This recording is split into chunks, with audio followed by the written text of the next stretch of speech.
I'd just like to say today, talk about the power of prayer and how it's affected my life.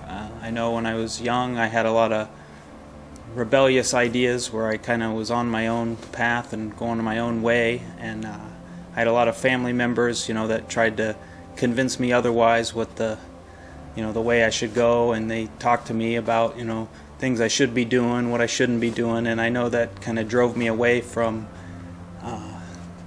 doing the right thing. It led me to be more rebellious. But years later, when I was, after I found Christ and let Him into my life, I just had a big mental change in my life, and it was like my whole world was totally turned upside down. And I started thinking, I thought, well, how did my mind get so changed, and how did I have this radical new thing happen in my life? It was just so incredible, the changes that I'd made. And I was writing to my brother, writing him a letter and telling him, about how he'd impacted my life, because he'd been kind of a role model to me. Even though he's younger than me, he showed me, what it was to follow God and to, be selfless and to love people unconditionally. And as I was, speaking to him, he said, back when, in the days where you were far gone, you were, in jail and doing whatever else.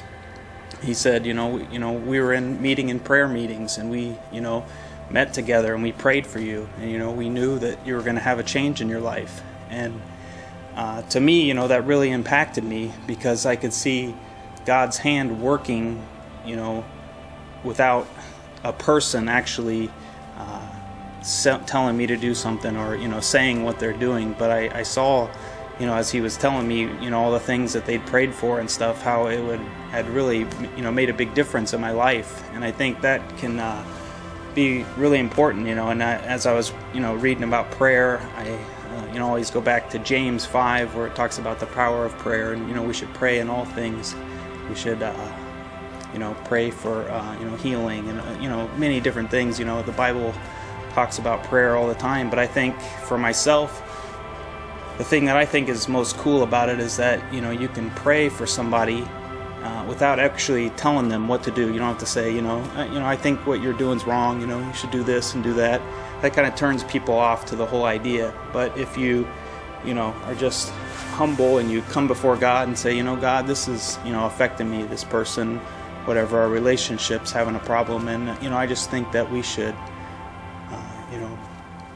I'd like to see a change in their life, God. I know it's your desire that they can, move forward and to grow closer to you, and through your love you can bring about change in your life. And as you begin to pray diligently about these things, about people, it helps to see, it increases your faith, because you can see God's hand moving in their life without you actually directly affecting anything. You can see changes be made, and to me, I think that just helps to increase your faith. And so, I'd say, if you're having a problem with anybody, if you're having a problem with any, situations that you're having trouble with, rather than try to confront it and fight it head on, I think that it's more important that you can just seek God and pray for the person and pray for the change, and let His will be done in their life. And I'd say just sit back and watch God move.